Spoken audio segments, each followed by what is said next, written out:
Kom ons lees saam.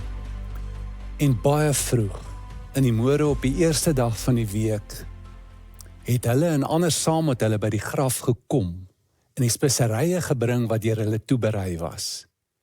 En hulle het die steen van die graf afgerol gevind. En toe hulle ingaan, het hulle die liggaam van die Here Jesus nie gekry nie.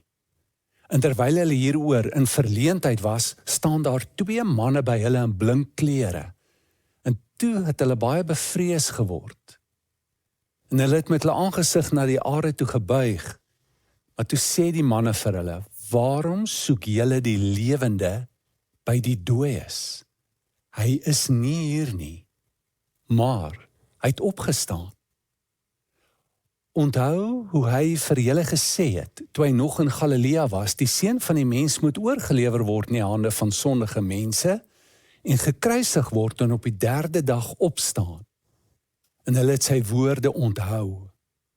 Hulle gaan toe terug van die graf en vertel dit alles aan die 11 en aan al die ander.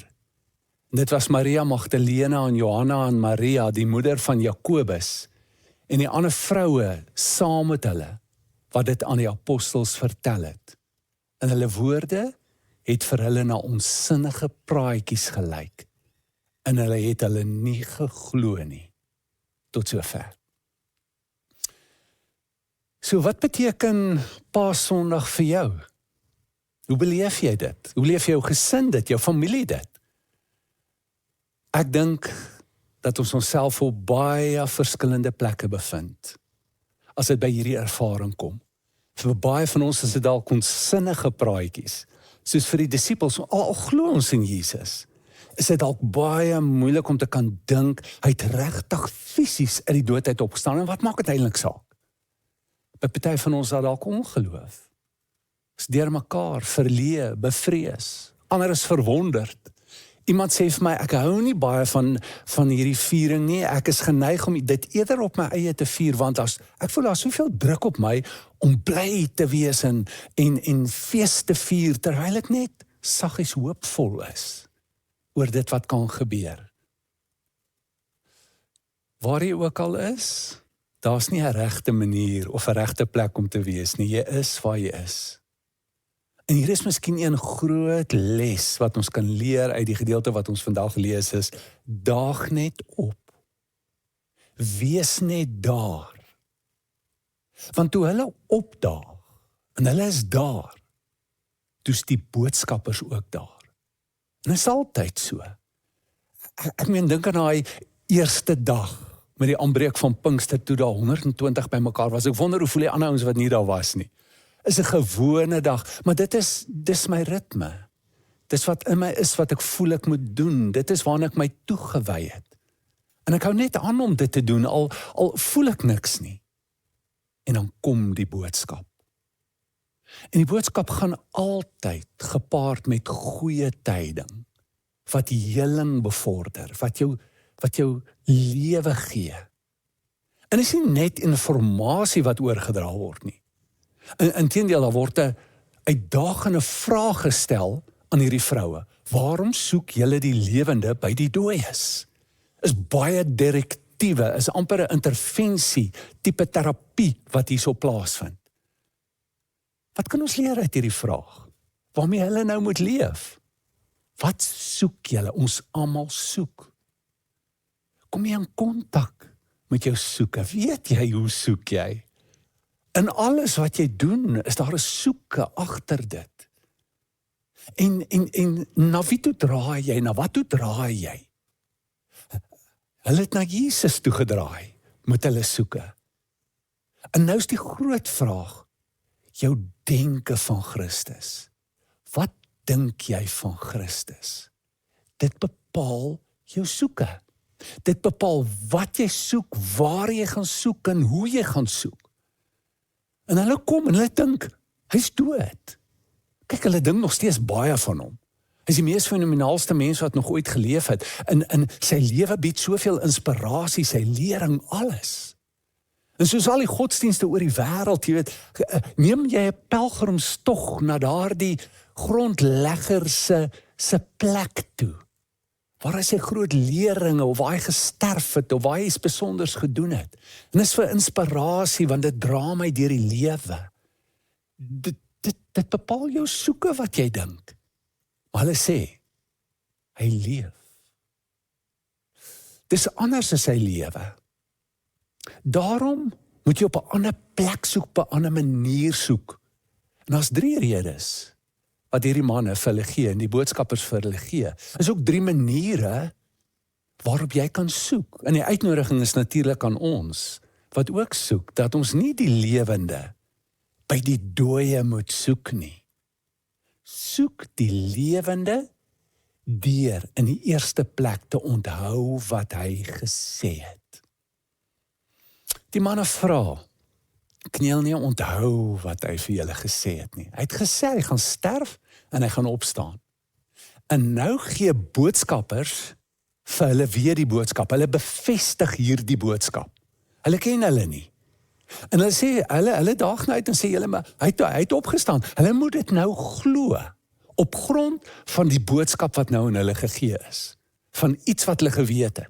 En dis eintlik wat geloof is, nee, dis gebaseer op kennis, wat jy moet aanvaar, en dan moet jy vertrou daarop, en dan moet jy reageer daarop. En dis wat Paulus sê in Romeine 10 vers 17. Geloof kom deur die gehoor en gehoor kom deur die woord van God. Jy kan nie glo as jy nie hoor nie, as jy nie kennis het nie.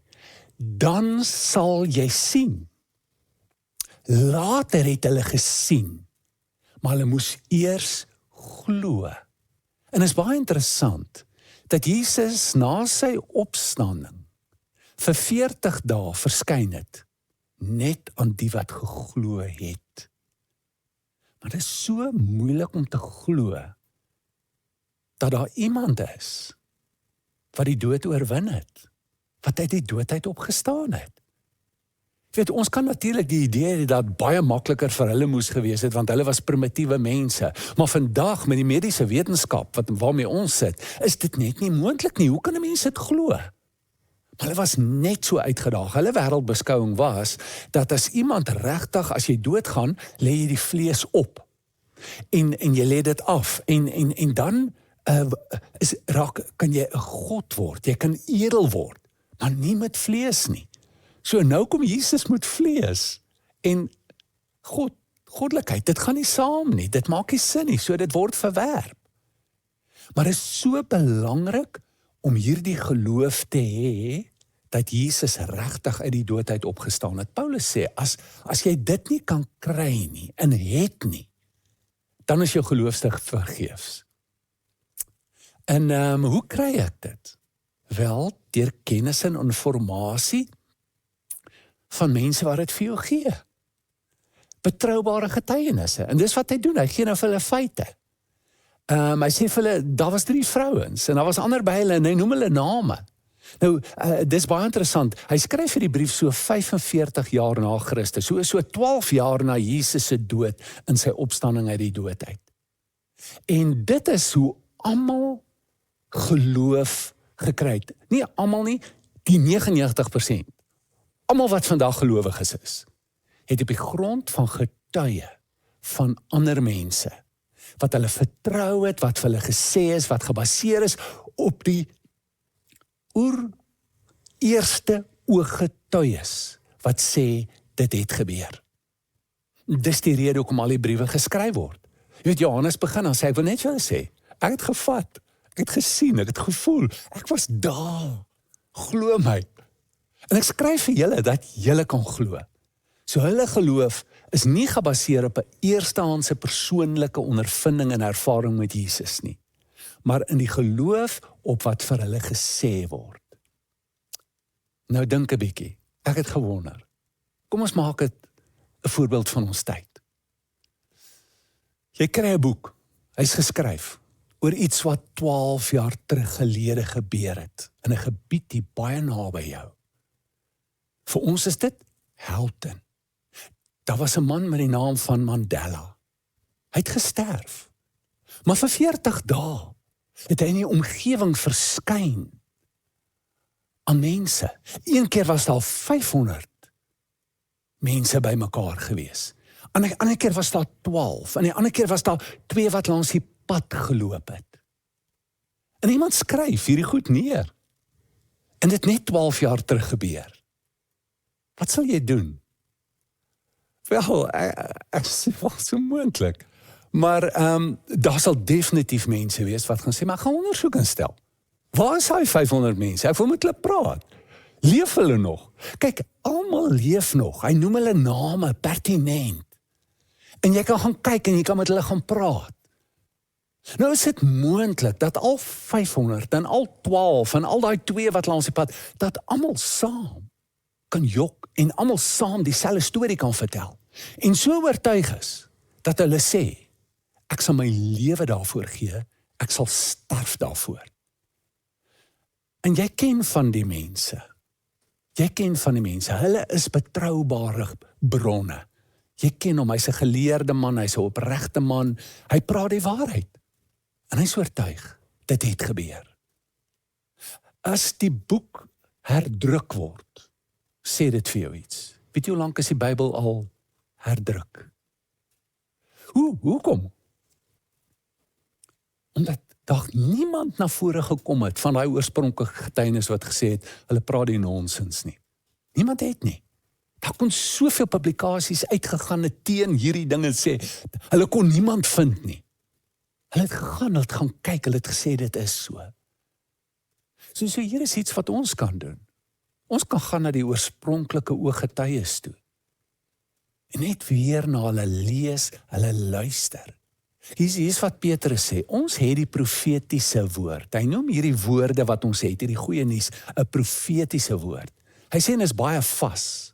Hy sê asseblief, julle moet tog ag gee. Dan gebruik hy 'n metafoor, soos 'n lamp wat in die donker plek skyn totdat die dag aanbreek. Hou aan, aandag skenk, dink daaroor, praat met ander betroubare getuies wat glo, wat dit sien, totdat die môrester in jou hart opgaan. Jesus het gesê, ek is die môrester. So, hier is die eerste groot ding. Onthou wat gesê is. Die tweede groot ding is, as jy die lewende wil vind, onthou, hy moes oorgelewer word, gekruisig word en opstaan. Wat beteken dit? Hy moes ly, hy moes sterf. Hoekom? Want dit is God se manier. En in die kerk word daar gepraat van die Paschal misterie. Mense kan dit nie verstaan nie, dis 'n misterie. Hoekom is dit so? Dat die Here redding, nuwe lewe voortbring, deur lyding en deur dood. Hoekom? Dis hoe dit vir ons gekom het deur Jesus Christus. Maar dit is sy manier waarop hy werk in die hele skepping, in die natuur. Sien ons hierdie siklus aan mekaar gebeur, van agteruitgaan, doodgaan, 'n nuwe lewe wat begin. Onder diere, onder plante, maar ook in ons eie lewe. In al die fasette van ons lewe. Kan jy agterkom dat daar 'n lyding is deur 'n verlies wat jy gely het. Dis soos 'n dood waardeur jy gaan. En dan, na 'n tydperk van rou en afskeid neem, ontvang jy weer 'n nuwe lewe. Dit gebeur met jou jeugdigheid. Jy verloor jou jeug, jou skoonheid.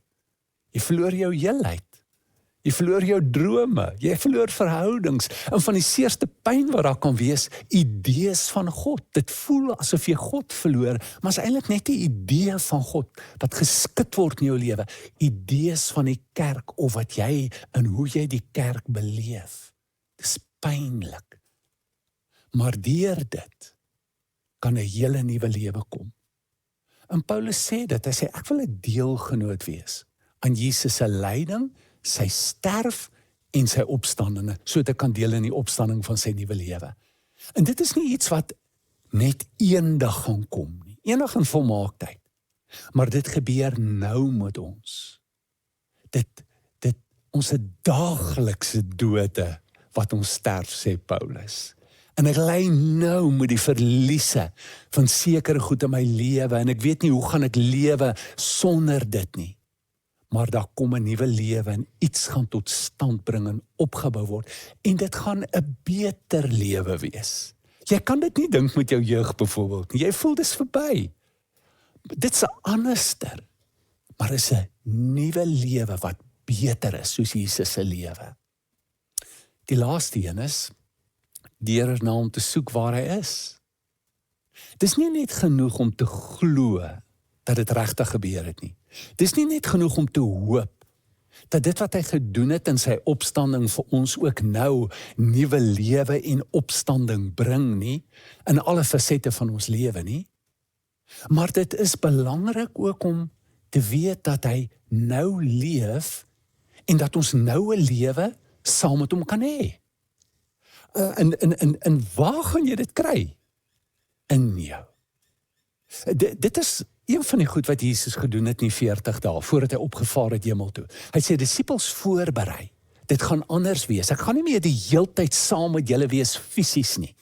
Daar's nou 'n verinnerliking wat plaasvind. Julle sien my baie keer nie, maar dan is ek nog steeds by julle. Jy weet, Thomas het dit agtergekom. Toe Jesus nie daar was nie, toe sê hy, ek sal nie glo as ek nie my vinger in sy wond kan sit nie, want ek het sy wond gesien. En toe Jesus verskyn, toe sê hy vir Thomas, Thomas, bring jou vinger. Maar hy was nie daar nie, of was hy daar? Hy is die verheerlikte Jesus Christus. Hy besit 'n ander soort lewe en hy vaar op na die hemel toe en hy het hulle voorberei om te sê, al kan julle my nie meer vat nie, al kan julle nie meer my sien met die oog soos altyd nie, is ek steeds met julle. Deur die Gees is ek in julle.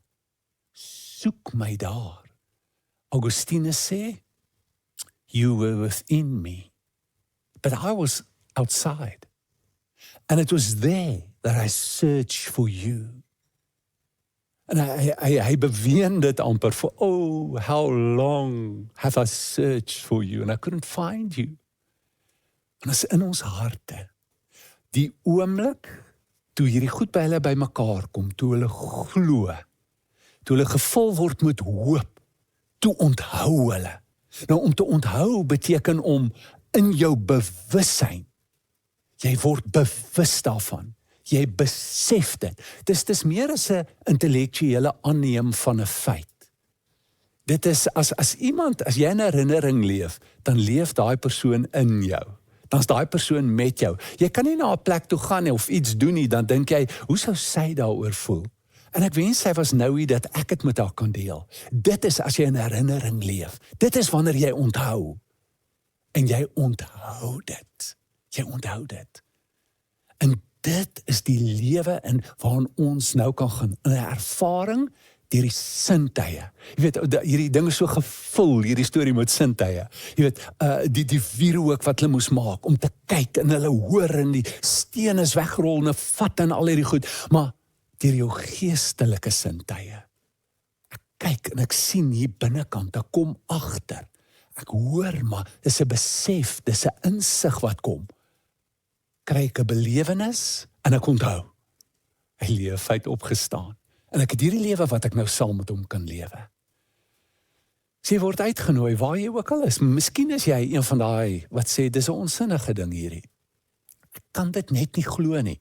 Ek weet van iemand wat begin het, wetenskaplike, en net so 'n bietjie uit sy veld van wetenskap, 'n sterk newtoniese wetenskap. Jy weet, daar's 'n paar groot teorieë in die wetenskap, en as jy die vaders kan noem, kan jy maar sê dit is Newton, en dis Planck, en dit is Einstein. Jy weet wat met die makro, die meso, die aarde, en dan die ons op die mikrovlak, die klein vlak. En daai teorieë hou nie almal verband met mekaar nie, was sy ontdekking. En hy het net uit sy veld van wetenskap gegaan en met kwantumfisika te doen gekry. En skielik het daar 'n openheid in hom gekom. En deur daardie openheid kon hy op 'n plek kom waar hy glo. Maar dit is moontlik. Dit is heeltemal moontlik. Dit is nie net moontlik nie. Dit moet so wees van, kyk, al die mense sê dit. Hou aan om te soek. As jy soek, sê jy vind dit, Jesus sê. Hou net aan soek na die lewe, kom in kontak daarmee. As jy sê ek het dit, ek glo dit. Maar ja, en ek hoop net eendag, ek sien so uit na die wederkoms dat al die pyn en alles verbykom. Maar jy kan nou iets van sy opstanding beleef, van hoe hy werk in jou lewe. Hy het dit nie net vir jou gedoen nie. Hy is die prototype. Jy kan nou saam met hom deur die lyding, deur die verliese gaan en die groei in die dieper, groter lewe beleef deur die tragedie en die pyn waardeur jy gaan in die lewe. Jy kan nou saam met hom leef. En ek dink die uitnodiging is al 3 goed. En wanneer jy al 3 goed, dan soek jy hom nie meer by die dooies nie. En dan kry jy hom by die lewendes. Kom ons doen 'n gebed saam. Vader, ons sê vir U baie dankie vir die woord. Ons dankie vir hierdie wonderlike dag, dat U het waarlik opgestaan. Want ons kan dit net weet, ons kan dit net glo, as U ons oortuig deur die Heilige Gees binne in ons. Help ons om te sien, maar help ons om U teenwoordigheid te beleef, en met U te leef, te kan onthou, in die naam van Jesus. Amen. Ontvang die seën van die Here, die genade van die Here Jesus, die liefde van God en die gemeenskap van die Heilige Gees, wees en bly met jou. Amen.